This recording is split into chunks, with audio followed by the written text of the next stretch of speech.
میں بہت ادب سے کلیم صدیقی صاحب سے درخواست کروں گا کہ صدارتی کلمات سے ہمیں نوازیں. شکریہ. السلام علیکم. بسم اللہ الرحمن الرحیم.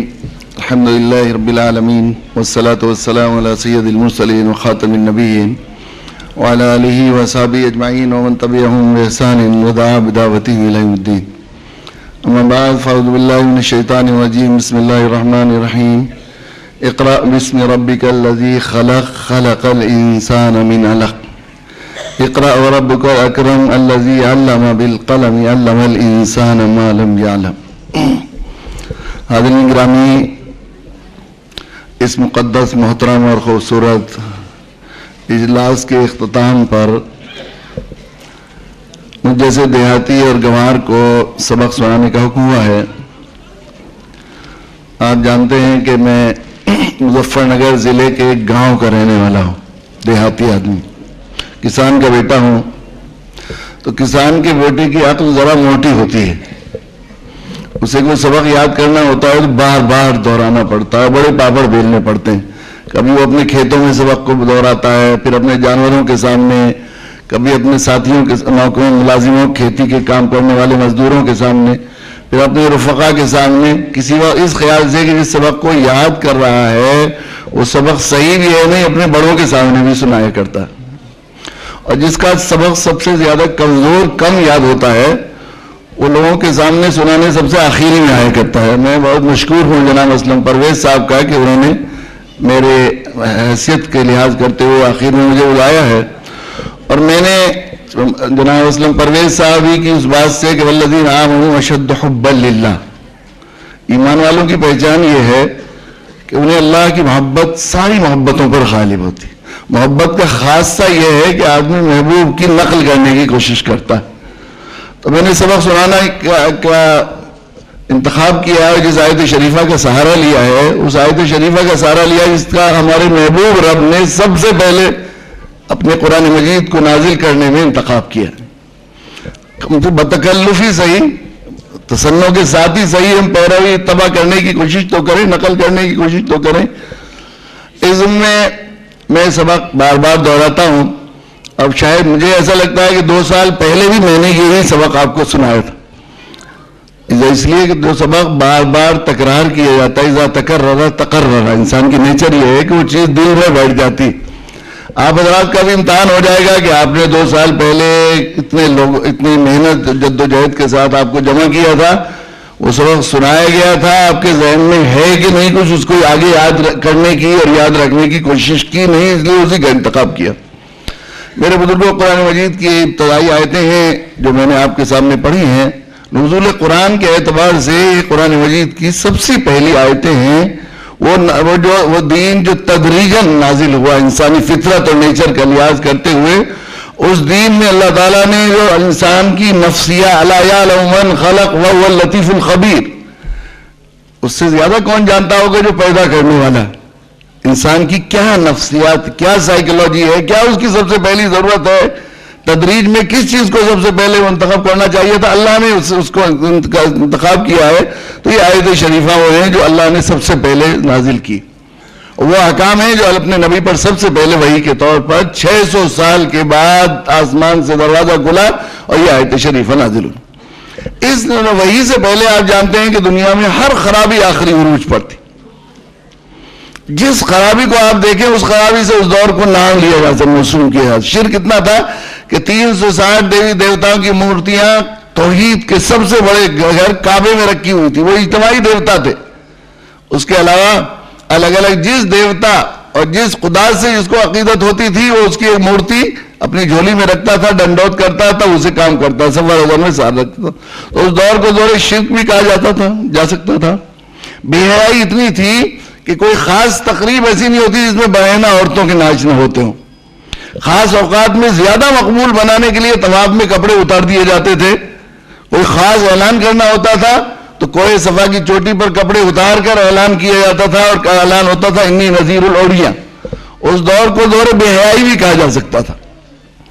نشے کا اس قدر رواج تھا، اتنا رواج تھا کہ جس کے ہاں جتنی قسم کی اور زیادہ شرابیں پائی جاتی تھی اتنا معزز سمجھا جاتا تھا. حج کے موقع پر عرفات کے میدان میں مختلف سٹیج لگائے جاتے تھے اور جو پڑھے لکھے خطیب ہوا کرتے تھے, بولنے میں ذرا بہت زیادہ ہوشیار ہوتے تھے, وہ لوگ اسٹیج پر کھڑے ہوتے اپنے خاندان کی بڑائی, اللہ کی بڑائی کے بجائے خاندان کی عظمت, بڑائی اور تعریف بیان کی جاتی تھی. اس میں سب سے زیادہ زور اس بات پر ہوتا تھا کہ ہمارا خاندان اتنا معزز ہے جتنے اتنے 100 سال پہلی شراب اور اتنی قسم کی شرابیں ہیں. تو اس دور کو دور نشہ بھی کہا جا سکتا تھا, دور ظلم بھی کہا جا سکتا. ظلم اتنا کہ جو جتنا ترقی یافتہ ہوتا اتنا زیادہ ظلم کرتا تھا. دنیا کی 2 سپر پاور تھی, کسرا اور قیصر کہلاتے تھے, ایران اور روم. تو کسرا کو ذرا ترجیح حاصل تھی, فوقیت حاصل تھی. وہاں ان کے دربار میں جو ٹھاٹ تھے قیصر و کسرا کے یہاں, وہ ایسے ظالمانہ اور سفاکانہ تھے کہ ان کے بارے میں پڑھنا سننا, دیکھنے والے کیسے دیکھتے ہوں گے, پڑھنا سننا مشکل ہے. مثلا آرنالڈ نے لکھا ہے کہ کسرا کے دربار میں ایک رسم یہ تھی کہ جب کوئی وی آئی پی مہمان آتا تھا تو ایک خوبصورت غلام کو پکڑ کر لایا جاتا تھا اور اس کے چاروں طرف روئی لپیٹ کر اس کی مشال بنائی جاتی تھی اور اس میں اس کی روشنی میں مہمان کو کھانے جلایا جاتا. اس کی آگ لگتی تھی اور چیختا تھا, ناچتا تھا, تو مہمان یہ سمجھتا تھا کہ میرا زیادہ اچھا استقبال کیا گیا. ہر برائی ایسی تھی اس دور کو, اس دور سے. لیکن اللہ تعالیٰ جو زمانوں کو پیدا کرنے والے ہیں, نہ اس دور کو دور شراب کا نام رکھا, نہ دور نشہ رکھا, نہ دور شرک رکھا, نہ دور بے حیائی رکھا, نہ دور ظلم رکھا. اس دور کا نام رکھا دور جاہلیت. اس جاہلیت اس لیے کہ ساری برائیوں کی وجہ تھی جہالت. جاہلیت کس کو کہتے ہیں؟ جس معاشرے اور نظام کی اساس ہوا اور رسم و رواج, باپ دادوں سے چلی بے صنعت باتوں پر ہوتی ہے. اللہ تعالیٰ نے اس جاہلیت کے گھٹا ٹوپ اندھیرے کو دور کرنے کے لیے اپنے نبی کو مبعوث کیا. تو 600 سال کے بعد حضرت عیسیٰ علیہ السلام کے بعد وہی نازل ہو رہی ہے امیوں پر. ڈاکٹر اسلام عبداللہ صاحب بھی تفصیل بتا رہے تھے, وہ ایسے امی کہ وہاں دور دور تک اس وقت پوری دنیا کا حال جہالت کا یہ تھا, ان پڑھ کر. ہم عام طور پہ یہ سمجھتے ہیں کہ مکہ معظمہ جو ہے وہ بہت اونٹ بکریاں چرانے والے تھے جن کو اللہ کے نبی صلی اللہ علیہ وسلم نے گھیر گھار کر ایک قوم بنا دی. ایسا نہیں تھا. پوری دنیا میں ترقی یافتہ ترین شہر سمجھا جاتا تھا مکہ معظمہ. اس میں جو متعارف فرما رہے تھے کہ اتنے قلم پائے جاتے تھے, 2 یا 3 قلم پائے جاتے تھے مکہ معظمہ میں, اور 12 یا 13 یا بعض نے تو لکھا ہے کہ 7 لوگ ایسے تھے جو لکھنا پڑھنا کچھ جانتے تھے. ایسے امی تھے وہ. ترقی یافتہ ترین شہر تھا وہ. اس لیے کہ آرنالڈ نے لکھا ہے کہ کسرا اور قیصر کے دربار میں کچھ علماء صرف اس بات پر متعین تھے جو دین ابراہیم پر حج کرنے والے حاجیوں کی واپسی پر ان سے معلوم کریں کہ قریش میں کیسے فیشن چل رہے ہیں, کیسے وہ برتن استعمال کر رہے ہیں, کیسے وہ کھانے کھا رہے ہیں, تاکہ ہم بھی اس کی نقل کر کے ترقی یافتہ کہہ رہے ہیں. وہ ترقی یافتہ ترین شہر تھا دنیا کا اس وقت کا. اس میں 3-4 تو نازل ہوا قرآن مجید. تو یہ آیت شریفہ نازل, اقرأ بسم ربک الذی خلق خلق الانسان من علق. اس لیے کہ جاہلیت کے اندھیرے کا علاج یہ تھا کہ علم کی روشنی پھیلائی جائے. اللہ نے اپنے حبیب جناب رسول اللہ صلی اللہ علیہ وسلم کے صدقے سے غار ہرا سے ایک کھٹکا دبا, ایک سوئچ آن کرایا اقرا کا, اور یہ پورا علمی انقلاب, سائنس کا, ٹیکنالوجی کا, سب انقلاب.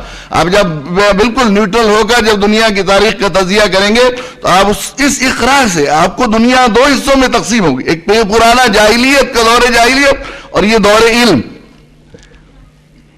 اقرأ بسم ربک الذی خلق خلق الانسان من علق اقرأ وربک الاکرم الذی علم بالقلم علم الانسان ما لم یعلم. یہاں تک کی آیتیں نازل ہوئی.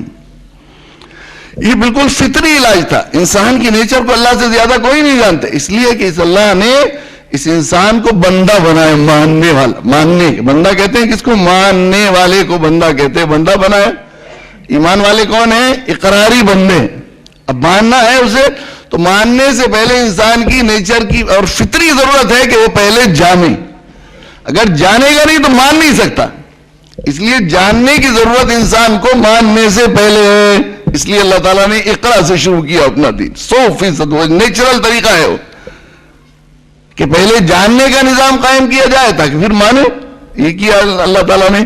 اللہ نبی نے, اللہ کے رسول صلی اللہ علیہ وسلم نے علمی انقلاب برپا کیا. آپ کو دنیا میں مبعوث کرنے کے سلسلے میں, مقاصد کے سلسلے میں ابھی مجھ سے پہلے بہت سے مقررین نے بات 1-2 لوگوں نے ذکر کیا, اشارہ کیا کہ آپ کی بعثت کے مقاصد میں، دنیا میں بھیجنے میں کے مقاصد کے سلسلے میں والذی بعث فی الامین رسولا منہم یتلو علیہم آیاتہ ویزکیہم ویعلمہم الکتاب والحکمہ، کہ آپ کو بھیجا ہی گیا علم کے تکمیل کے مراحل تک پہنچانا، تکمیل کے مراحل، آدھا علم نہیں، اس کے 4 مراحل ہو سکتے ہیں، اس پر کسی وقت جو ہے تفصیل سے بات بھی کی جا سکتی ہے اور کتابیں پڑھی بھی جا سکتی ہیں تفسیر کی، کہ تکمیل کے 4 مراحل ہیں، ان تک انسانیت کو پہنچانے کے لیے جناب رسول اللہ صلی اللہ علیہ وسلم نے آدھا تہائی علم نہیں بلکہ مکمل علم کی تکمیل کے لیے اللہ کے نبی صلی اللہ علیہ وسلم کو بھیجا گیا۔ اور آپ نے فرمایا انما بعثت معلما، میں معلم ہی بنا کر بھیجا گیا ہوں، وہ ذات جس کو قرآن نے کہا لقد کان لکم فی رسول اللہ اسوۃ حسنہ، آئیڈیل اور نمونہ بنایا، جن کی پیروی ہمارے پر ضروری قرار دی، اس نبی نے ارشاد فرمایا انما بعثت معلما، میں معلم ہی بنا کر بھیجا گیا ہوں، نبی کی پیروی کرنے اور اتباع کی سعادت حاصل کر کے اللہ کے سامنے لمن کان یرجو اللہ والیوم الآخر، آخرت میں اللہ کے حضور ملاقات کی تمنا رکھنے والے کے لیے اس کا اور کے علاوہ کوئی راستہ نہیں کہ معلم نبی کی پیروی میں معلم بن کر زندگی گزارے۔ عالم بن کر زندگی گزارنا کافی نہیں ہے، معلم بن کر زندگی گزارنا، اس لیے کہ عالم ہونا تو حضرت آدم علیہ السلام کا امتیاز، ایک ہے ہماری نسبت آدمی ہونا، حضرت آدم علیہ السلام کا امتیاز اختصاص تھا علم، اس کائنات کو اللہ تعالیٰ نے 100% جو یہ شور سے، آپ جانتے ہیں علامہ ابن کثیر علامہ طبری نے ایک روایت نقل کی ہے اور اس کے مضامین کی دوسری حدیث سے بھی جو ہے تائید ہوتی ہے کہ اس روایت میں وہ کلام ہے کہ اللہ تعالیٰ نے اس کائنات کو اپنی معرفت کے لیے، اپنے کو جاننے کے لیے پیدا کیا، جاننے کے لیے پیدا ہی کیا اس کائنات کی ہر چیز کو اللہ تعالیٰ نے، اس لیے اس کو جو ہے پوری کائنات کی اساس 100% علمی نظام پر قائم فرمائی۔ چنانچہ یہ بھی اللہ طبری رحمۃ اللہ علیہ اور علامہ ابن کثیر نے دونوں نقل کیے کہ اللہ تعالیٰ نے اپنے نبی جناب رسول اللہ صلی اللہ علیہ وسلم کو نور کو پیدا کرنے کے بعد قلم کو بنایا، ایک روایت میں ہے عقل کو بنایا، دوسری روایت ہے کہ قلم کو بنایا، اس پہ بھی تطبیق کی ہے علماء نے، قلم کو بنا کر قرآن مجید لکھا اور لوح محفوظ پر محفوظ کیا، سب سے پہلا یہ اس کائنات کی شروعات، گویا مدرسہ قائم کیا، اس کائنات کو مدرسہ بنایا اللہ تعالیٰ نے، اور تو کیا کیا، پہلے آلات علم، پہلے قلم آلات علم پیدا کیے، پھر نصاب بنایا اللہ تعالیٰ، نصاب طے کیا، پھر اس دنیا کو پیدا کیا اللہ تعالیٰ نے، تو آپ جانتے ہیں روحوں کو پیدا کیا تو اس سے پہلے ایک سبق دیا، اللہ تعالیٰ معلم تھے اور کائنات کے سب لوگ متعلم تھے، الستو بربکم، یہ سبق پڑھایا اللہ، پڑھانے والے اللہ تعالیٰ، اور ساری دنیا کی روحیں پڑھنے والی الستو بربکم، کیا میں تمہارا پروردگار نہیں ہوں؟ پھر اس کے بعد حضرت آدم علیہ السلام کو پیدا کیا تو ان کو بھی وَعَلَّمَ آدَمَ الْأَسْمَاءَ كُلَّهَا فرمایا، اللہ تعالیٰ نے حضرت آدم ایک کلاس ہوئی، اسپیشل کلاس، ٹیوشن کلاس سمجھیے، گویا یہ عام کلاس تھی، یہ دوسری کلاس ٹیوشن کلاس تھی، جس میں سب سے پہلے انسان کو اللہ تعالیٰ نے پڑھایا تمام چیزوں کو، پھر اس کے بعد فرشتوں نے چونکہ اعتراض کیا تھا کہ اللہ ایک ایسی کوئی مخلوق پیدا کرنا چاہتے ہیں جو زمین میں فساد برپا کرے، اللہ نے کہا تھا میں جانتا ہوں تم نہیں جانتے، حضرت علیہ السلام کی فضیلت ظاہر کرنے کے لیے ایک علمی کوئز کمپٹیشن جو ہے برپا کیا گیا، حضرت آدم علیہ السلام ایک طرف تھے، فرشتے ایک طرف تھے، اور آپ جانتے ہیں فرشتوں سے کہا ذرا ان چیزوں کے نام سنا، انہوں نے کہا قالوا سبحانک لا علم لنا الا ما علمتنا، تم نہیں جانتے، اللہ آپ نے جو سکھایا ہم تو وہی جانتے ہیں، اس کے علاوہ نہیں جانتے۔ حضرت علیہ السلام سے حکم، حضرت آدم علیہ السلام نے ساری چیزیں فر سنا دی، تو اللہ نے کہا میں نہیں کہتا نہیں تھا کہ تم نہیں جانتے، میں جانتا ہوں۔ اب چونکہ اس آدم علیہ السلام نے کوئی اس کمپٹیشن جیت لیا ہے اور اپنی علمی فوقیت ظاہر کر دی ہے، تو ہم اس دنیا کی اساس ایک قانون اور نظام پر رکھتے ہیں، وَإِذْ قُلْنَا لِلْمَلَائِكَةِ اسْجُدُوا لِآدَمَ فَسَجَدُوا إِلَّا إِبْلِيسَ، کہ یہ عالم ہے، تم ان پڑھ نہیں پڑھے ہوئے ہو، تمہیں اس کے آگے سجدہ ریز ہونا پڑے گا، ناک رگڑنی پڑے گی، سب نے سجدہ کیا، ابلیس نے سجدہ نہیں کیا، کہا انا خیر من وخلقتنی من نار وخلقتہ من طین، میں اس سے بہتر ہوں، میں آگ سے بنا ہوں، آگ جلتی ہے تو اوپر کو جاتی ہے، مٹی سے بنا ہے، مٹی کو جتنی جو ہے وزن بڑھتا ہے نیچے کو جاتی ہے، میری سرشت میں اوپر جانا ہے، میں کیوں سجدہ کروں گا؟ قال فخر انک رجیم. یہ بھی قانون طے کر دیا کہ عالموں کے سامنے جاہلوں کو ناک رگڑنی پڑے گی. جو اپنی طاقت، اپنے مال، اپنے خاندان، اپنی شان دکھانے کے سلسلے میں اہل علم کے سامنے اپنی بڑائی جتائیں گے، ہم ان کو فخر انک رجیم، ان کو نازا درگاہ کر دیں گے. یہ اللہ نے اس ابتدائی علم کی فضیلت، علم کی عظمت کو سلام کرنے کے لیے اللہ نے ابتدا سے ہر چیز کا نظام. اور اس پوری دنیا کو میں 2 طرح کی آیات اللہ تعالیٰ نے پیدا فرمائی. یہ پوری دنیا ہم سب کو جانا، ہم سب طالب علم ہیں جو یہاں رہنے والے، سب کو جانا ہے وہاں اللہ کے ہاں جانا ہے، حساب کتاب دینے کے لیے جا رہے ہیں. انا الینا ایابہم ثم انا علینا حسابہم. ہم سب طالب علم ہیں اور ہمیں گویا ایک طرح سے تیاری کی چھٹیاں دی ہوئی ہیں اس دنیا میں. ہم کو سب کو جانا ہے. اور 3 امتحان ہمیں بتایا گیا ہمارے نبی صلی اللہ علیہ وسلم میں. 3 امتحان درپیش ہیں، جو پڑھ رہے ہیں وہ بھی، جو نہیں پڑھ رہے ہیں انہیں بھی 3 طرح کے فطری نظام بنا ہے. ایک امتحان قبر میں ہوگا جن کے 3 سوالات ہیں، پرچہ آؤٹ ہے. ایک امتحان مین ایگزام ہوگا جو حشر میں ہوگا جس کے 4 سوالات ہوں گے. حدیث میں آیا آدمی کو قدم ہلانے کی اجازت نہیں دی جائے گی جب تک کہ 4 سوالات کے جواب نہ دے. سب سے پہلا عمر کی ان گھڑیوں، ان سیکنڈوں، ان پلوں کے بارے میں سوال ہوگا. یہ سیکنڈ جو ہے، زندگی کی پل جو ہے، ان کے بارے میں سوال ہوگا. سب سے پہلے یہ سوال ہوگا. جو بھی ڈاکٹر صاحب فرما رہے تھے کہ گھڑی کو 12 کے بجائے 10 کرنے کو دل چاہ رہا تھا، یہ اس امت کا حال ہے جس کے موقع کو یہ بتایا گیا اس کے نبی نے کہ سب سے پہلے میدان محشر میں اس بڑی عدالت میں حساب دینا ہے. اس زندگی کے پلوں کا حساب دینا ہے، گھڑیوں کا حساب دینا ہے. اپنی جوانی شباب کے جو دن ہیں وہ پیک آورز ہیں، ان کا الگ سے حساب دینا ہے. مال کہاں سے کمایا، مال کہاں پر خرچ کیا. اور آخری سوال ہوگا اپنے علم پر کتنا عمل کیا. پریکٹیکل کر کے آئے کہ نہیں. یہ لوگ کہتے ہیں نئی دنیا کے لوگ کہ ہم نے اب اس کو جو ہے ان کو تجربوں سے جوڑا ہے، پریکٹیکل سے جوڑا ہے. 1400 سال پہلے میرے نبی سیدنا محمد صلی اللہ علیہ وسلم نے علم کو پریکٹیکل سے جوڑا ہے. اور آپ نے فرمایا طلب العلم فریضۃ علی کل مسلم. علم کا طلب کرنا ہر مسلمان مرد، ہر مسلمان عورت پر فرض. فریضہ، فرض سے موقع لفظ ہے فریضہ. اور فرض کا ترک بالاجماع حرام ہے. اس طرح شریعت اسلامی کے قانون میں جس طرح نماز چھوڑنا حرام ہے، جس طرح روزہ نہ رکھنا جرم اور گناہ کبیرہ ہے، جس طرح حج فرض ہے تو حج نہ کرنا گناہ کبیرہ ہے، جس طرح شراب پینا حرام ہے، جس طرح جوا کھیلنا حرام ہے، جس طرح زنا کرنا حرام ہے، جس طرح سور کھانا حرام ہے، شریعت اسلامی کی نگاہ میں جاہل رہنا بھی گناہ کبیرہ حرام. فرض کا ترک بالاجماع حرام. لازمی تعلیم کے نئے نئے کہہ رہے ہیں. 1400 سال پہلے میرے نبی سیدنا محمد صلی اللہ علیہ وسلم نے اپنی اس فرمان رسالت سے طلب العلم فریضۃ علی کل مسلم آپ مکمل کر کے تشریف لے گئے دنیا میں. تو آخری حج کے موقع پر آپ نے لوگوں سے پوچھا دیکھو کیا میں تم تک پہنچا چکا. سب نے کہا پہنچا چکے. بل لگتا رسالہ آواز نہیں تھا پیارے آقا، آپ پورا حق ادا کر چکے. تو آپ نے فرمایا فلیبلغ الشاہد الغائب. جن کو میں نے سکھا دیا ہے اب ان کی ذمہ داری ہے ان کو سکھا دیں اور پہنچا دیں جن تک نہیں پہنچا ہے. اللہ کے نبی صلی اللہ علیہ وسلم کی بعثت کے آپ نے فرمایا میں جاہلیت کو اپنے قدموں کے نیچے رودنے کے لیے آیا ہوں. جاہلیت اسلام جو ہے یہ دین اور جاہلیت میں ایک دوسرے کی ضد ہے. جتنی جاہلیت آئے گی اتنا اسلام جائے گا، اور جتنا اسلام آئے گا اتنی جاہلیت جائے گی. اندھیرا آئے گا روشنی جائے گی، روشنی آئے گا اندھیرا جائے گا. بالکل. تو جتنا ظاہر ہے جتنا جہالت چلی جاہلیت جاتی رہے گی مسلمان ہوتا چلا جائے گا. ایک پہلی ہے جس کو بوجھنے کے لیے کسی بوجھ بجھکڑ کی ضرورت پڑتی ہے.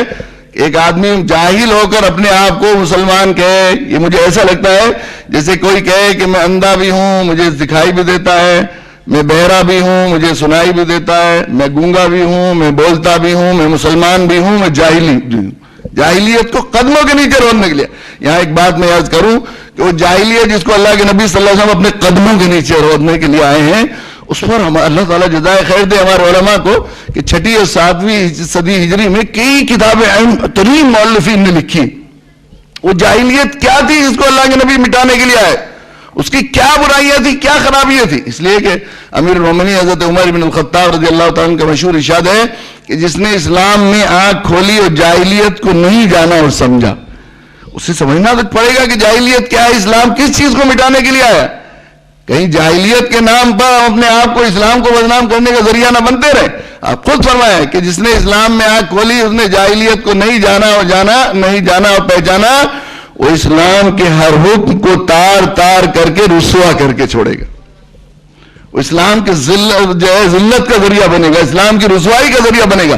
وہ جاہلیت جس کو اللہ کے نبی صلی اللہ علیہ وسلم اپنے قدموں کے نیچے روننے کے لیے آئے تھے, اس جاہلیت کی ایک نمبر کی برائی, علماء نے شرک کو پہچان سمجھے جانے والی برائیوں میں ایک نمبر پر جس برائی کو لیا ہے, خرابی کو لیا ہے, وہ عورتوں کا استحصال. میری بہنیں بیٹھی ہوئی, اس لیے میں جب کہیں موقع ملتا ہے تو میں ضرور اس کی وضاحت کرنے کی کوشش کرتا ہوں کہ عورتوں پر آخری درجے, پوری دنیا میں سماج میں یہ حال تھا, آپ جانتے ہیں, دیکھیں گے جب آپ دنیا کا نقشہ, تو آخری درجے میں ظلم در ظلم ہوتا تھا.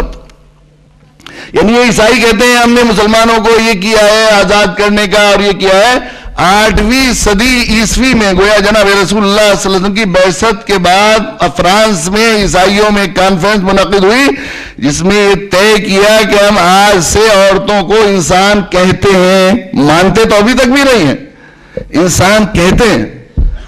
سن 1960 میں برطانیہ نے عورتوں کو ملکیت کا حق دیا ہے کہ وہ مالک بن سکتی ہے اپنے ناک کے بوندے کی, اپنے کابی, اب سے 50 سال پہلے, 52 سال پہلے. وہاں کیسا حال تھا اس دنیا میں, لڑکی پیدا ہونا ایک کی بات سمجھا جاتا تھا, گھر سے نکلنا بند کر دیتا ہے, شرمندہ ہو جاتا تھا, نادم ہو جاتا ہے جب تک اس کو زندہ درگور نہ کر دے.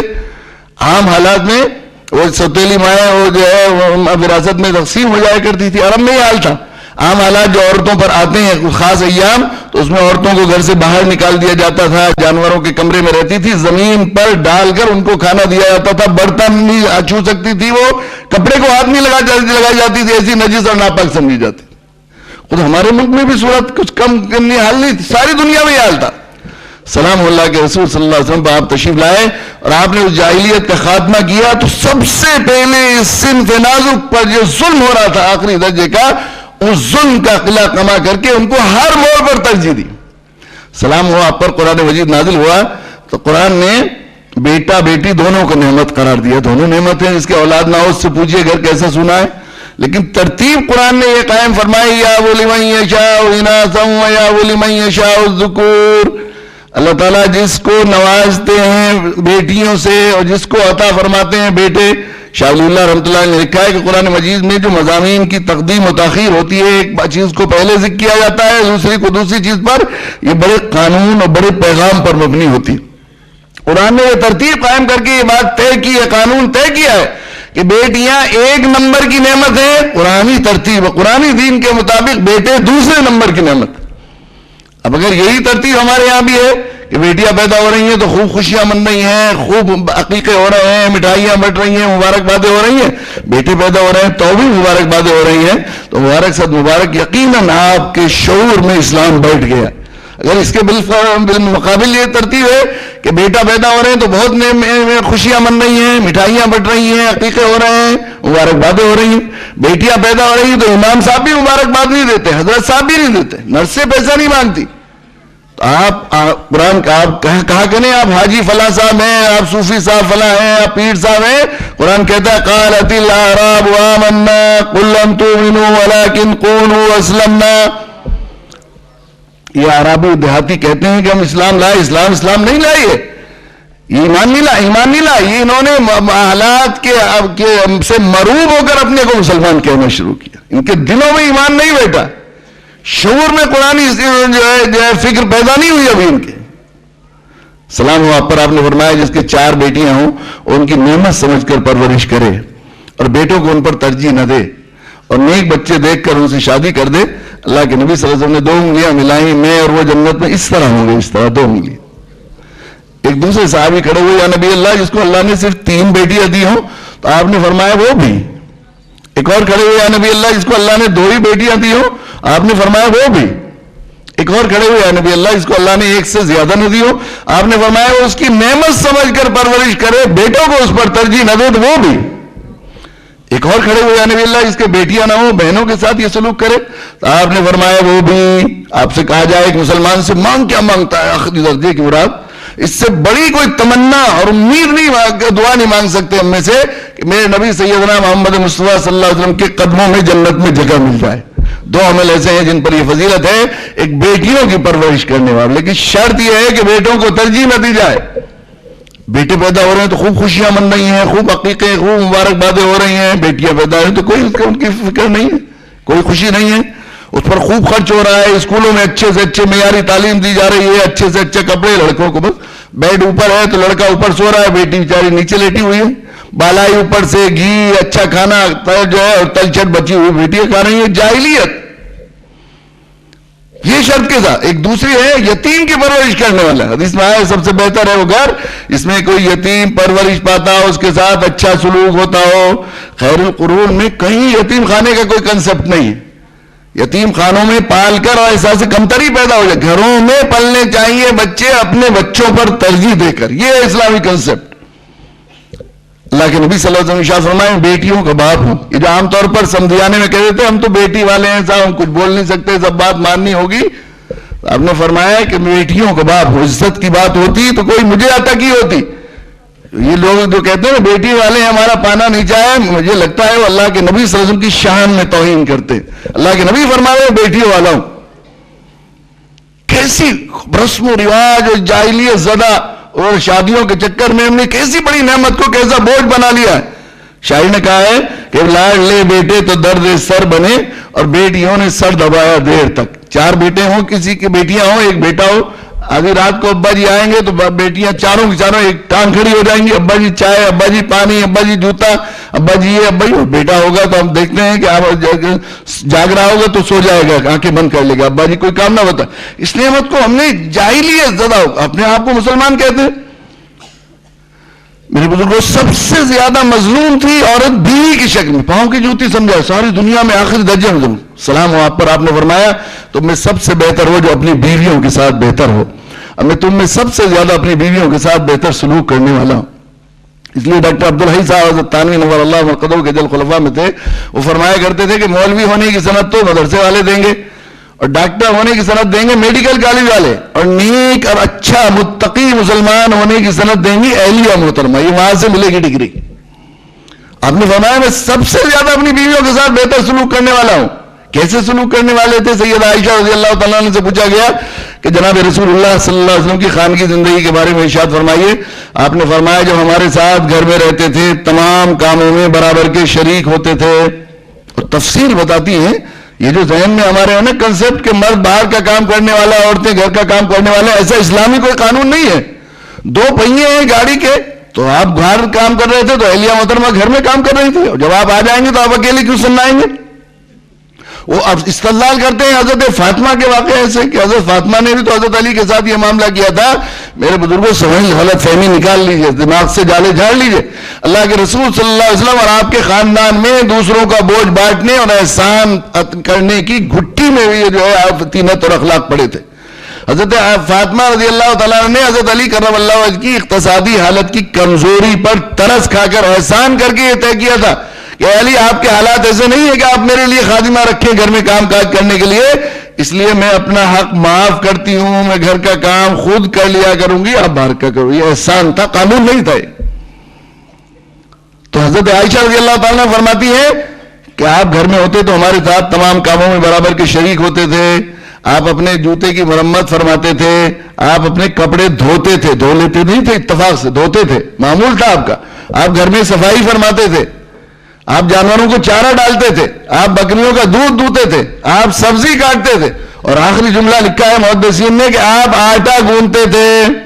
بہت سارے دیندار لوگ بیٹھے ہیں, بہت دنوں سے تلاش کر رہا ہوں, ہر مجلس میں سوال کرتا ہوں, کوئی صاحب کھڑے ہو کر کہیں کہ میں ہوں سنت سے محبت کرنے والا, نبی کا دیوانہ اور نبی کی پیروی کا عاشق, میں نے صحت مند بیوی کی موجودگی میں آٹا گوندھا ہے. آٹا گوندنا درکنار آٹا گوندتے ہوئے دیکھ لیں تو چرچے ہونے لگیں گے محلے میں, دیکھو مولانا صاحب حاجی صاحب کیا کر رہے ہیں. اللہ کے نبی سے زیادہ خوددار غیرت مند کوئی شوہر نہیں ہو سکتا. آپ سے پوچھا گیا کہ بیوی کا شوہر پر کیا حق ہے, آپ نے فرمایا کہ اس کو اچھا کھلائے, اچھا پہنائے. فقہاء نے صراحت کی اچھا کھلانے اچھا پہنانے کی کہ پکا پکایا کھلانا اور سلا سلایا اور دھلا دھلایا پہنانا شوہر کی ذمہ داری ہے.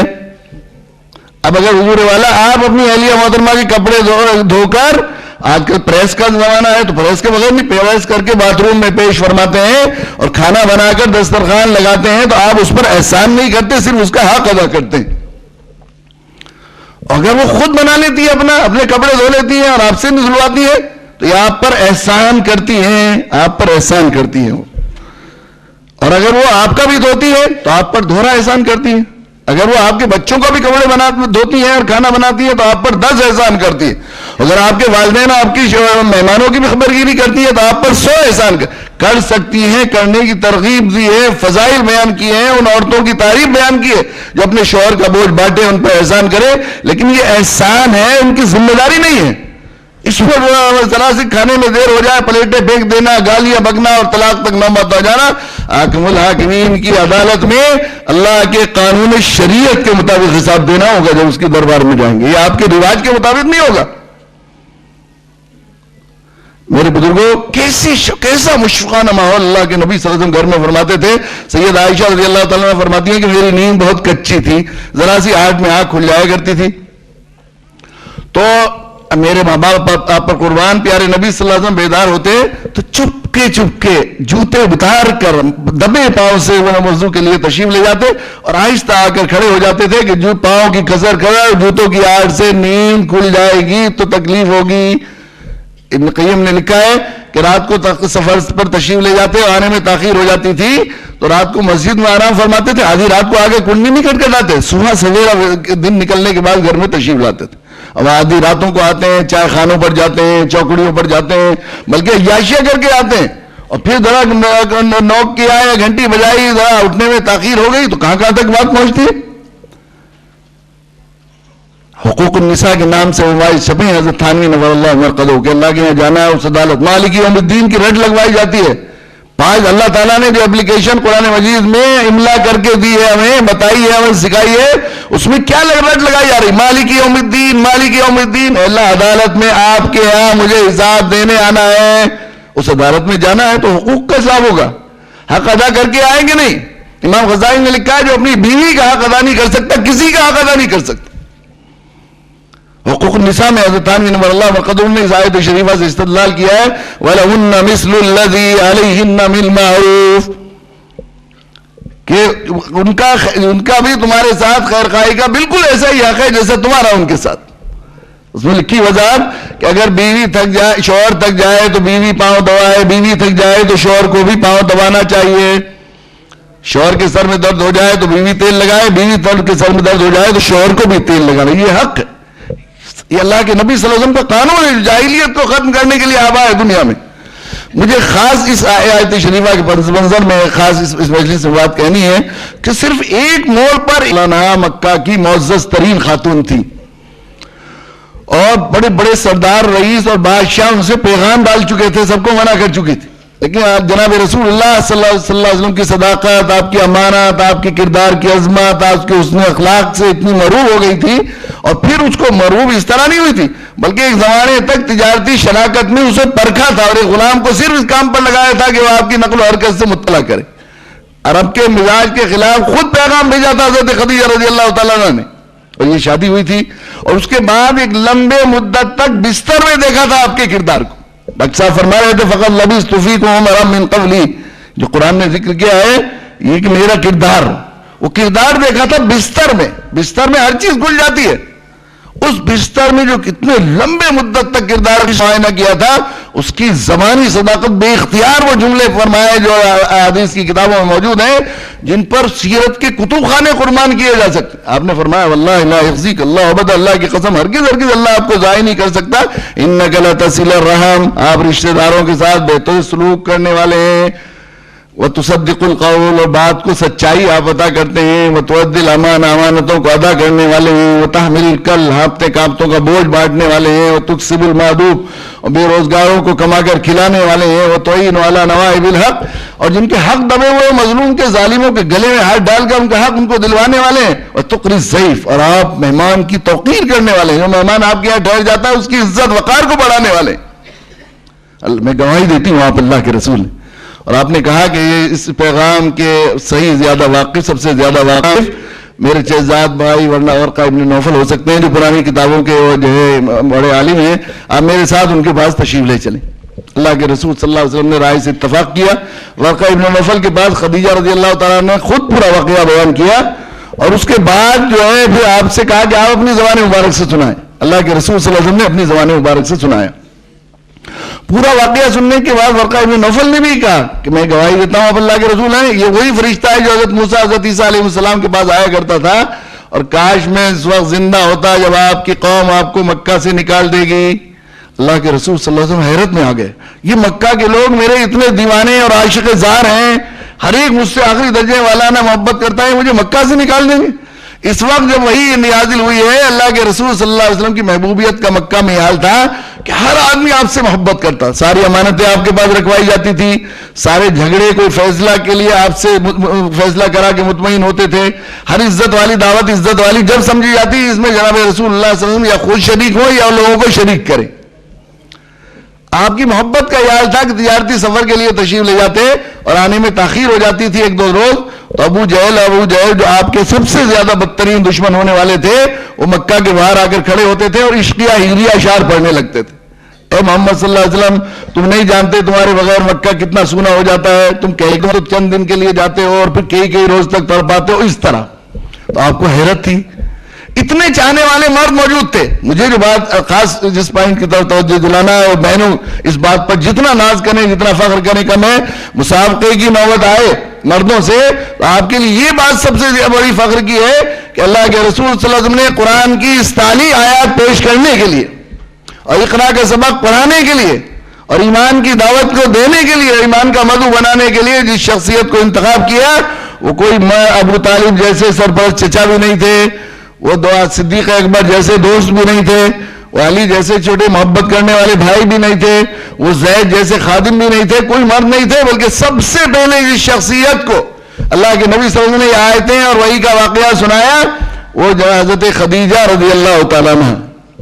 اس سے معلوم ہوا کہ نبوی ترتیب یہ ہے کہ علم کے سلسلے میں, قرآنی تعلیم کے سلسلے میں, مجھے خاص طور سے اس کانفرنس کے ضمن میں بہنوں کو ذمہ داری بھی یاد دلانی ہے اور مردوں کو بھی اس حق تلفی کے سلسلے میں توبہ کی درخواست کرنی ہے کہ اللہ کے رسول صلی اللہ علیہ وسلم نے سب سے پہلے وحی الہی کے لیے جس شخصیت کو منتخب کیا وہ ایک عورت, آپ کی اہلیہ محترمہ حضرت خدیجہ رضی اللہ. یہ کہ نبوی ترتیب یہ ہے کہ مردوں سے پہلے عورتوں کی تعلیم کا انتظام کیا ہے. ڈاکٹر حمید اللہ صاحب نے نبوی کی تعلیمی نظام میں یہ بات کہی ہے کہ یہ صرف ایک دفعہ کی بات نہیں تھی, بلکہ اللہ کے رسول صلی اللہ علیہ وسلم کا معمول تھا کہ جب وحی نازل ہوتی تو آپ کاتبان وحی کو بلا کر لکھوا دیا کرتے تھے. ان کاتبان وحی میں صحابیات بھی تھی, عورتیں بھی تھی. اس کے بعد وہ ایک مجلس ہوتی تھی, پردے کے پیچھے عورتیں ہوتی تھیں, آپ آیات پڑھتے پھر ان کے مطالب معنی بتاتے. پھر اس کے بعد ایک کلاس الگ ہوتی تھی, ایک مجلس جس میں صرف عورتیں ہوتی تھی پردے کے پیچھے. اللہ کے نبی صلی اللہ علیہ وسلم دوبارہ ان کو تعلیم دیتے تھے. انہوں نے یہ کیا ہے کہ عورتوں, اللہ کے نبی صلی اللہ علیہ وسلم کے یہاں نظام تعلیم کا یہ تھا کہ عورتوں کی کلاسز مردوں سے دگنی ہوتی تھی. اور پھر بعد میں بھی آپ نے ازواج مطہرات میں آپ نے فرمایا آدھا دین عائشہ سے سیکھو. آپ آدھا دین سب کے بعد آدھا دین عائشہ سیکھو. اللہ کے رسول صلی اللہ علیہ وسلم کی بعثت کے انتقال وصال کے بعد جب جو ہے صحابہ میں کسی مسئلے میں اختلاف ہوتا تھا, سب کی نگاہ جاتی تھی کہ اماں عائشہ کے پاس چلتے ہیں, وہاں جا کے مسئلے کا حل ہوگا. تو وہاں عورتوں کو ہر موڑ پر, اور تعارف میں مسابقے کی بات آ رہی ہے تو ایک بہت دلچسپ تعارف میں اپنی بہنوں کا اکثر سنایا کرتا ہوں کہ جا کے عام طور پر یہ سمجھا جاتا ہے مرد عورت ایک ہی جگہ کی مخلوق ہے. میں کہتا ہوں یہ دو الگ الگ عالم کی مخلوق ہے. آپ جانتے ہیں حضرت آدم علیہ السلام کو اس زمین پر پتلا بنایا گیا اور یہیں پر روح ڈالی گئی. حضرت آدم علیہ السلام جنت میں گئے تو تنہائی محسوس کرتے تھے, تفصیل کا موقع نہیں ہے, آج اس سے اس کی وضاحت ہوتی ہے. تو آپ نے حضرت اللہ تعالیٰ نے ان کی انسیت کے لیے, مصاحبت کے لیے, زوجیت کے لیے حضرت حوا کو جنت میں پیدا کیا. تو میں عرض کیا کرتا ہوں یہ مرد جو ہیں وہ دنیا کے پیدا شدہ ہیں اور یہ عورتیں جنت کی مخلوق ہیں. جنت میں کا یہ دنیا جو ہے یہ سسرال ہے. یہاں دل بہنوں عورتوں کو تو لگانا ہی نہیں چاہیے کسی عالم میں بتائیے. مردوں کے لیے یہ ان کے لیے جنت ان کا میکہ ہے. فطرت بھی بتاتی ہے, نیچر بھی بتاتی ہے, عورتیں جنت کی مخلوق ہیں. آپ دیکھیں گے کسی شادی میں گئی ہیں, مرد بھی جاتے ہیں عورتیں بھی جاتی ہیں, آپ پوچھئے مردوں سے بھی کھانا پکا تھا کہ ہاں کتنا تھا, کیسا تھا, بہت مزے کا تھا, بڑا اچھا تھا, بہت ہی زیادہ دیر تک بڑا لطف آتا رہا, کیا بنا ہوا تھا, کیا کیا چیزیں تھیں, کس رنگ کا تھا, متنجن میں کیا کیا تھا, اس میں کیا تھا, خوشبو کیا آ رہی, کچھ نہیں بتا سکیں. عورتوں سے پوچھیں گے وہ سب بتا دیں گے, اس طرح سجا ہوا تھا, گولا اتنا تھا, مغزیات اس طرح ڈلے ہوئے تھے, اس میں یہ تھا, یہ ایسنس ڈلا ہوا تھا, کپڑے پہنے ہوئے ہیں کون تھا, وہی فلاں جگہ کیس پہنا, شاید پینٹ پہنے ہوئے تھا, شرٹ پہنا ہوا تھا. عورتوں سے پوچھیں گے وہ بتائیں گے کہ ہاں اس طرح کا جوڑا تھا, اس میں تاگے ستارے اس طرح لگے ہوئے تھے, چمپا اس طرح لگی ہوئی تھی, رنگ اس طرح تھا. یہ کیا ہے؟ جنت سے مناسب, جنتی مخلوق ہونے کی وجہ سے. ان کے لیے اس لیے ظاہر ہے، اور یہ پورا دین اور یہ پورا قانون قرآن جو اللہ نے عطا کیا ہے، یہ جنت میں جانے کا میں یہ بھی عرض کیا کرتا ہوں بہنوں سے کہ سسرال میں ہوں اور شوہر یہ کہیں کہ تمہارے بھیا لینے کے لیے آ رہے ہیں اور ذرا یہ کپڑے دھو دو، ایک ہفتے کا کھانا بنا کے رکھ دو، پھر بہت مشکل ہوگا، تو وہ 10 دن کا کام 1 دن میں کر دیا کرتی ہیں. تو یہ پورا دین کس لیے ہے؟ جنت میں جانے کے لیے. میں کہا ہے، اور میں مردوں کو بھی کہا کرتا ہوں کہ آپ کو گھر داماد رہنا ہے وہاں جا کے جنت میں، ان کے ہاں جانا ہے. تو اگر آپ نے ان کو ستایا اور ظاہر ظلم کیا تو اللہ تعالیٰ نے جو ہے جاہلیت کو ختم کیا. میں عرض کر رہا تھا کہ اللہ کے نبی صلی اللہ علیہ وسلم نے خصوصاً عورتوں کا استحصال جو تھا اس کو دوسرے نمبر کی بڑائی علماء نے قرار دی ہے ذات پات کی اونچ نیچ، عصبیت، یہ زبان لسانی عصبیت، قومی عصبیت، کسی طرح کے بھی، یہ کالا ہے، یہ گورا ہے، یہ گجراتی ہے، یہ بنگالی ہے، یہ فلاں ہے، یہ شیخ ہے، یہ سید. دوسری چیز یہ تھی جاہلی عصبیت، اس کو بھی اللہ کے رسول صلی اللہ علیہ وسلم نے ختم کیا. اور تیسری جو ہے تیسرے نمبر پر شرک کو قرار دیا. اس لیے میں نے اس وضاحت کی کہ وہ جاہلیت جس کو اللہ کے نبی صلی اللہ علیہ وسلم قدموں کے نیچے روندنے آئے تھے اس کو سمجھنا اور جاننا ضروری ہے. ہم لوگ 100% اسی جاہلیت کے نام پر جی رہے ہیں اور اسلام کو بدنام کرنے کا ذریعہ بن رہے ہیں. اللہ کے نبی صلی اللہ علیہ وسلم دنیا میں تشریف لائے تو آپ نے اس پوری دنیا کو ایک مدرسہ بنا دیا. یہ مدرسہ ہے، ہم سب کو جانا ہے، اللہ کے یہاں حساب کتاب دینا ہے امتحان میں. کبھی میں یہ بھی کہا کرتا ہوں تو اب جو ہے اللہ تعالیٰ نے یہ علمی انقلاب برپا کیا اور علم کے سلسلے میں 100% طلب العلم فریضہ. علم کی تقسیم کے سلسلے میں مجھ سے پہلے کافی بات ہو چکی ہے، مگر میں اس کی علم کی تقسیم جو یہ دنیا اور دینی علم کی تقسیم ہے، یقیناً یہ اسلامی نہیں، شرعی نہیں ہے.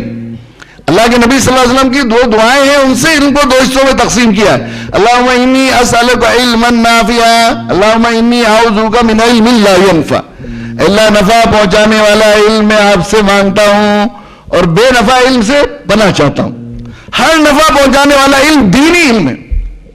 جہاں تک اس شرعی علم کی ضرورت ہے، مجھے ایسا لگتا ہے جب میں دیکھتا ہوں کہ یہ دنیا اللہ تعالیٰ نے اس دنیا کو اپنے پہچاننے کے لیے پیدا کیا، تو اللہ تعالیٰ نے پہچاننے کے لیے اسے آلات علم، جاننے کے اسباب بھی پیدا کیے. اس میں یہ کائنات، پورا نظام کائنات بنایا، انسان کی نیچر اور فطرت کا لحاظ کرتے ہوئے بنایا.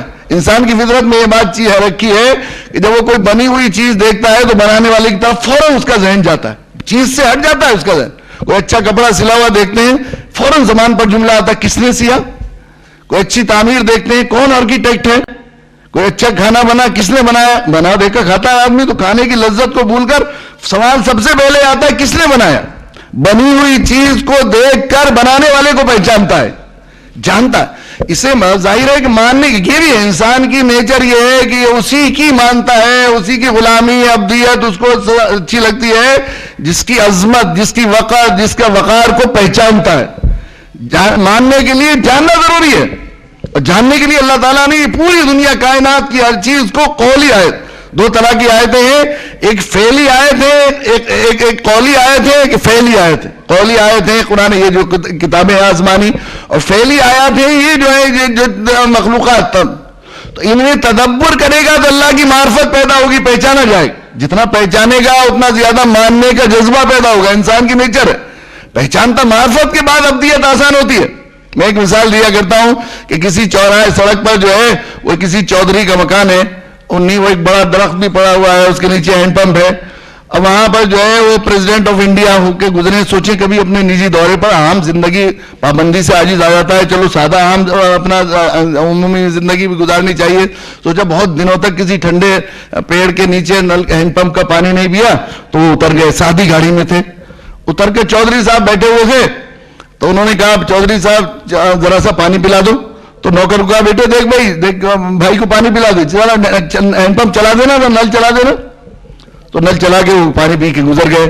اب تھوڑی دیر کے بعد اچانک ایک ایمبیسڈر گاڑی جس پر لال بتی لگی ہوئی تھی وہ آئی، اس پر لکھا ہوا تھا ڈی ایم ڈسٹرکٹ مجسٹریٹ. بس چودھری صاحب ایک دم کھڑے ہو گئے. آج تو ڈی ایم صاحب آ گئے. ڈی ایم صاحب آئیے آئیے آئیے آئیے تشریف رکھیے، پدھاریے. اپنی اپنی زبان میں کرسی پر چونکہ سڑک پر تھا، گندگی ہو رہی تھی، پگڑی اتار کے جھاڑا اسے، کرسی کو پگڑی سے اتار کے جھاڑا. آئیے بیٹھیے، کیا سیوا ہے؟ کہ پانی پینا چاہتے ہیں، ذرا نل چاہو. نہیں میں لاؤں گا جلدی گلاس دھو کر. جلدی گیا, گلاس بیٹا لے رہا تھا کہ تو بیٹا اچھی طرح نہیں دھوئے گا, میں خود دھوؤں گا اپنے ہاتھ سے دھویا. دھونے کے بعد پانی پیش کیا, حضور کچھ ٹھنڈا کچھ گرم کچھ چائے پانی. کہاں کیسے ہمارے بھاگ سدھر گئے, کیسے قسمت آج ہماری, آپ کیسے آ گئے آج, تو بس سمجھ پوچھیے مت. تو ارے وہ گرمی ہو رہی ہے, نہ بیٹے پنکھا لاؤ جلدی, گرمی ہو رہی, بجلی گیا ہوا ہے. تو ہاتھ کے پنکھے سے بہت دیر تک پنکھا جلتے رہے, چائے آنے کی انتظار ہوئی, ٹھنڈا لایا, ایک دباؤ لے لیجیے, پھر کبھی آئیے, تو آپ ہی کا گھر ہے. آج ہم نے تو ہماری قسمت سنور گئی, آج کیسے ہمارے بھاگ جاگ گئے. کتنا بہت دیر تک خدمت کی, ڈی ایم صاحب چلے گئے, تھوڑی دیر میں دوستوں کے پاس جا رہا, آج تو ہماری قسمت بدل گئی. ڈی ایم صاحب یہ کہہ رہے تھے کہ آج تو ہمیں بہت ہی مزہ آیا, اور آپ ہمارے پاس آئیے کسی کام کے لیے, کچھ کام ہوگا تو بتانا. اور میں نے اپنی پگڑی سے کرسی, دوستوں سے کہہ رہا ہے, میں نے اپنی پگڑی سے کرسی جھاڑی اور اپنے ہاتھ سے گلاس سے پانی پلایا. بہت دیر تک میں پنکھا جلتا رہا, بہت خوش ہو کر گئے. پریزیڈنٹ آف انڈیا آئے تو ان کو کہہ دیا نوکر سے, بیٹا پانی پلا دے. اور ڈی ایم صاحب آئے تو خدمت کر رہا ہے, اور سب سے ناز کے طور پر, فخر کے طور پر کہہ رہا ہے, جس کی وجہ یہ تھی کہ پریزیڈنٹ صاحب کو جانتا نہیں تھا, اور ڈی ایم صاحب کی معرفت اس کو حاصل تھی. ہمیں اللہ کی عظمت اور محبت کی جو کیفیت وہ ہم میں نہیں, ہم پہچانتے نہیں.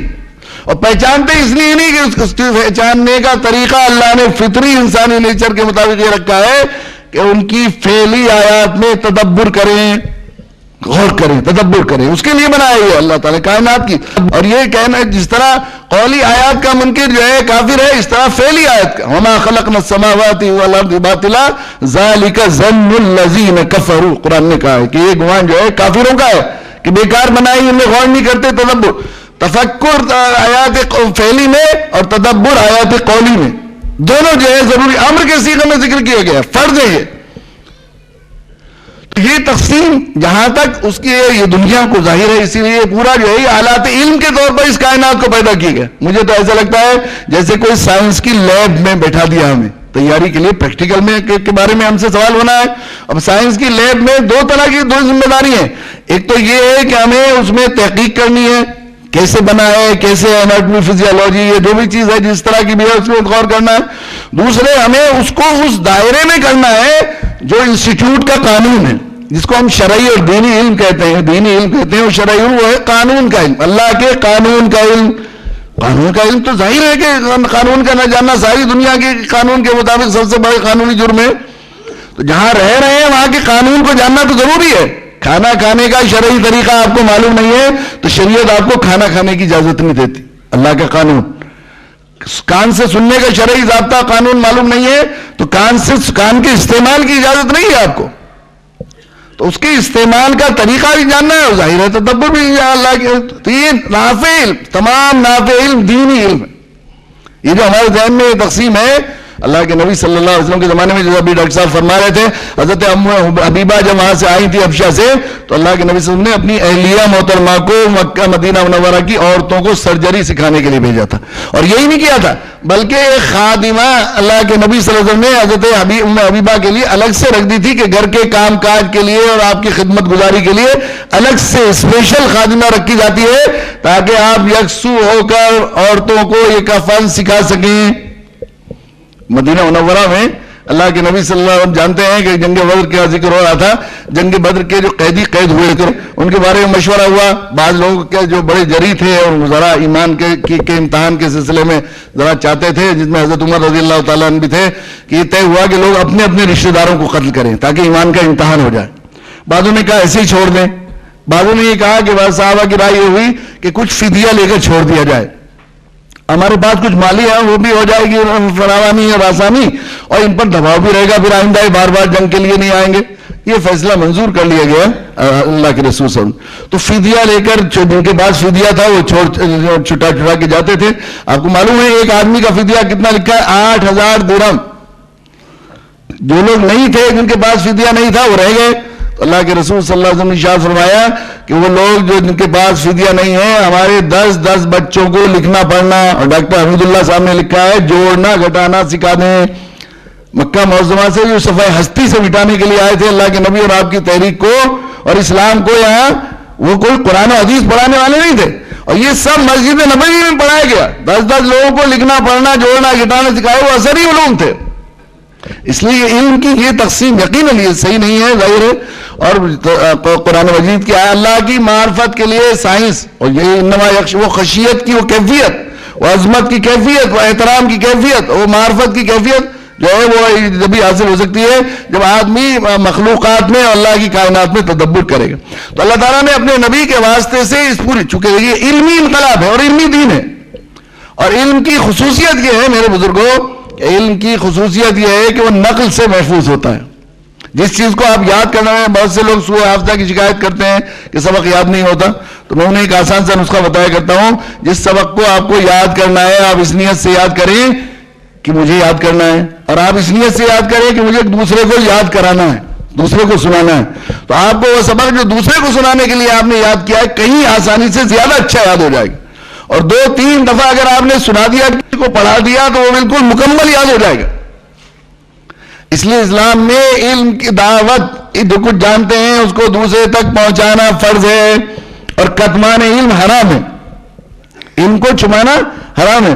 میں نے پہلے بھی سنایا تھا ہمارے بزرگوں میں حضرت مولانا ادریس صاحب کانلوی کا بہت دلچسپ لطیفہ ہے کہ وہ امتحان میں جب ان کی ڈیوٹی لگتی تھی تو بچوں کو سارے پرچے حل کرا دیتے تھے. جو بچہ کوئی سوال پوچھتا تھا امتحان گاہ میں وہ اسے بتا دیتے تھے. حضرت مدنی رحمۃ اللہ علیہ سے شکایت کی کہ حضرت مولانا ادریس صاحب تو پورا پیپر حل کروا دیتے ہیں. انہیں بلایا، مولانا سنا ہے آپ پرچے حل کروا دیتے ہیں؟ کہ ہاں جی حضرت. کہ کیوں سناتے ہیں؟ کہ کتمان علم حرام ہے. مجھ سے ایک مسئلہ پوچھتے ہیں تو میرے لیے شرعاً جائز نہیں کہ میں منع کروں. اتنی اہمیت ہے. حضرت مدنی رحمۃ اللہ علیہ کچھ جواب نہیں دے سکے، اور پھر کہا ان کی ڈیوٹی بدل دی جائے، وہاں امتحان گاہ میں ان کی ڈیوٹی لگائی، اس لیے شرعی طور پر جواز کی گنجائش نہیں تھی. یہ کتمان ہے میرے بزرگوں. یہ دیکھیں گے آپ وہ آخری درجے کے نافع علوم جو اسلامی علوم کہلاتے ہیں، یونانی طب جو ہے مسلمانوں کا طب وہ کہلاتا ہے، وہ دنیا سے ناپید ہوتے جا رہے ہیں ان علماء طب کے بخل کی وجہ سے اور کتمان علم کے گھناؤنے جرم کی وجہ سے. اور یہ مغرب کے لوگ کوئی چیز نکالتے ہیں پوری دنیا کے لیے، کیوں پھیل رہی ہے ان کا علم، کیوں شائع ہو رہے ہیں؟ اس لیے کہ وہ کوئی ریسرچ آتی بعد میں لوگوں کے لیے فائدہ عام کے لیے نیٹ پر اور پوری دنیا اس میں میڈیا پر ڈال دیتے ہیں. تو یہ اس لیے چونکہ علم بغیر نقل کے محفوظ نہیں رہتا، اس لیے اللہ تعالیٰ نے حفاظت کے ذمہ نہیں لگایا ہمیں. ہمارے ذمہ حفاظت ہمارے ذمہ نہیں، ہمارے ذمہ اشاعت دعوت ہمارے ذمہ. جمہور فقہ میں نے عرض کیا کہ یہ دین فطرت ہے. اللہ تعالیٰ نے پیدا کیا، یہ دین پیدا کیا تو ارشاد فرمایا الیوم اکملت لکم دینکم واتممت علیکم نعمتی ورضیت لکم الاسلام دینا. آج میں نے تمہارے لیے تمہارا دین مکمل کیا، تو اپنی نعمتوں کو اب اتمام کر دیا. میں نے آخری درجے کی نعمت اس دین کو دے کر تمہیں دے دی. ورضیت لکم الاسلام دینا، اور اسلام کو تمہارا دین بنا کر میں خود راضی اور خوش ہو گیا کہ میں نے اپنے بندوں پر کتنا بڑا احسان کیا. جس دین کو اللہ دے کر راضی ہو جائیں کتنا بڑا احسان کیا. وہ دین کتنی بڑی نعمت. وہ اللہ تعالیٰ خالق فطرت نے یہ دین پیدا ہم پر نافذ کیا ہے، اور یہ بتدریج انسانی فطرت ضرورت کے لحاظ سے احکام نافذ ہوئے. تو ان میں ظاہر ہے اس تعلیم کے فریضے کے بعد سب سے پہلے جمہور فقہاء کا اس پر اتفاق ہے کہ اس امت پر سب سے پہلے عائد ہونے والا فریضہ دعوت ہے. جب تک نماز میں فرض نہیں ہوئی تھی معراج میں، اس وقت تک کیا کرتے تھے صدیق اکبر، کیا کرتی تھی خدیجہ رضی اللہ تعالیٰ عنہ، کیا کرتے رہے حضرت عثمان رضی اللہ تعالیٰ عنہ. جو ہوتا تھا وہ دعوت دوسرے کو پہنچانا، جو جانتے تھے اس کو دوسرے تک پہنچانا، یہ دعوت اور یہ ہمارا منصبی فریضہ. اس طرح اللہ تعالیٰ نے آخری حد کے بعد اور دنیا سے تشریف لے جانے کے بعد اس پوری دنیا کو اپنے نبی کی بعثت کے واسطے سے مدرسے میں تبدیل، انسٹیٹیوٹ میں تبدیل کر دی. یہی علاج تھا، اس کا علاج یہی تھا جاہلیت کا. ہم بھی یہی علاج کرتے. کسی علاقے میں کوئی منسٹر پہنچے اور کوئی جو ہے افسر پہنچے، جا کر پوچھا کہ بہت پسماندہ علاقہ ہے، یہاں کی کیا کیا مسائل ہیں. لوگوں نے کہا سب سے بڑا مسئلہ تو تعلیمی ہے کہ پورے محلے کے اندر اتنا بڑا بستی ہے کوئی بھی ایک تعلیمی ادارہ نہیں ہے اور سب لوگ جاہل ہیں. اچھا تو اس کا انتظام کرتے ہیں. سرکار سے منظور کرایا، ایک بڑا ادارہ قائم کرایا، اس کے لیے پروجیکٹ منظور کرایا، کس طرح سفارشیں لگائیں، بلڈنگ بنی. پھر جن پر نظر عنایت تھی انہیں ٹیچر بنا دیا. اب ٹیچر سال بھر تک نہ استادوں کو معلوم کہ کون استاد، نہ شاگردوں کو معلوم کہ کون شاگرد، نہ یہ معلوم کہ سلیبس کیا ہے، یہ بھی نہیں معلوم. سچی بات یہ ہے ہمیں قرآن سلیبس کے طور پر پورا دیا گیا ہے، اور اس کے ساتھ ہمارا معاملہ اس قرآنی خیر کے ساتھ معاملہ یہ ہے کہ جو ہے ہم نے مظفر نگر سہارنپور کا ایک زمانے میں سروے کرایا تھا. دنیا میں مدارس کی تعداد کے لحاظ سے ایسے اضلاع ہیں جہاں سب سے زیادہ مدرسے ہیں. سہارنپور مظفر نگر میں مدارالعلوم، دارالعلوم سب بڑے. وہاں ہم نے سروے کرایا تھا 4.5% مسلمان